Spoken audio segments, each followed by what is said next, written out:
الحمد لله رب العالمين والصلاة والسلام على سيد الأنبياء والمرسلين محمد وآله وأصحابه أجمعين أما بعد فأعوذ بالله من الشيطان الرجيم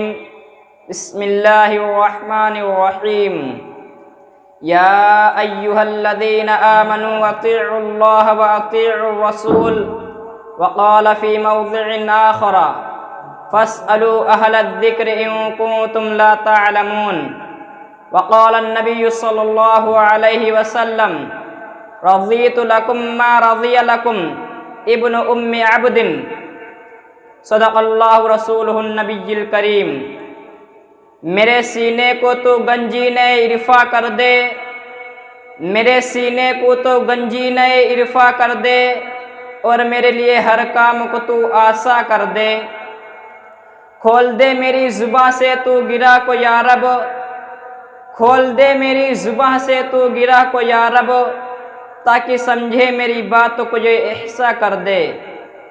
میرا محترم دوستو، آج کے اس باکار جلسہ میں میری تقریر کا موضوع ہے وہ لوگ جن کا کوئی مذہب نہیں، جن کا خود ساختہ نام اہل حدیث ہے، جن کو ہم اور آپ لوگ غیر مقلدین کے نام سے جانتے ہیں۔ آج اس مختصر سے وقت میں بندہ اس بات کی پوری کوشش کرے گا کہ یہ بات کھل کر سامنے آ جائے کہ ہمارا اور ان غیر مقلدین کا کیا اختلاف ہے، ان کے بڑوں اور چھوٹوں نے کیا افواہات اور بکواسات کی ہے۔ تو لیجئے جگر پر ہاتھ رکھیے اور سنیے،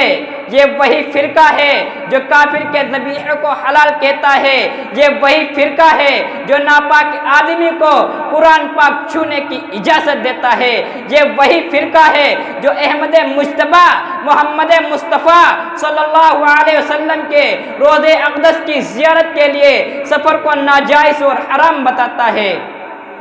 یہ وہی فرقہ ہے جو ایک مجلس میں دی گئی 3 طلاقوں کو 3 نہیں بلکہ ایک ہی مانتا ہے، یہ وہی فرقہ ہے جو جمعے کی پہلی اذان کا منکر ہے، یہ وہی فرقہ ہے جو جمعے کی پہلی اذان کا منکر ہے، یہ وہی فرقہ ہے جو تراویح کی 20 رکعتوں کو 20 نہیں بلکہ 8 ہی مانتا ہے، یہ وہی فرقہ ہے جو صحابہ کرام رضی اللہ عنہم اجمعین کی مخالفت کرتا ہے، یہ وہی فرقہ ہے جو صحابہ اعظام کو برا بھلا کہنا جن کا شیوہ بن چکا ہے۔ ہائے افسوس، تقلید شخصی کے وجوب کا انکار کر کے اس کو شرک بتاتا ہے۔ میرے عزیز دوستو، جس فرقے کا یہ حال ہو، ظاہر ہے کہ وہ اسلام و شریعت کے ساتھ کیسا معاملہ کرے گا۔ چنانچہ ایسا ہی ہوا، صحابہ کے اجماعی فیصلوں کو ٹھکرایا جاتا ہے، بڑا شور مچایا جاتا ہے، کہا جاتا ہے کہ تراویح کی 20 رکعت کا ثبوت کہیں سے نہیں، جبکہ عمر فاروق رضی اللہ عنہ کے دور سے لے کر آج تک اس پر اجماع چلا آ رہا ہے اور انشاءاللہ تا قیامت چلے گا۔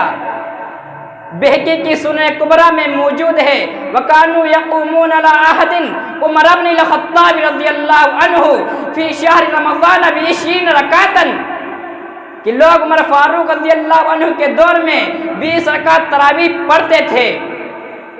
دور حاضر کے غیر مقلدین نام نہاد اہل حدیث کی بکواس دیکھیے کہ کہتے ہیں عمر فاروق رضی اللہ عنہ کو کیا حق ہوتا ہے کہ جو کام آپ کے زمانے میں نہ ہوا ہو اس پر اجماع کیا جائے۔ مزید برآں عمر فاروق رضی اللہ عنہ کو بدعتی بتاتے ہیں اور کہتے ہیں کہ دوستو آپ اندازہ لگائیں کس عمر کو بدعتی لکھا اور بتایا جا رہا ہے۔ وہ عمر جس کو اللہ کے رسول صلی اللہ علیہ وسلم نے خدا سے مانگا، وہ عمر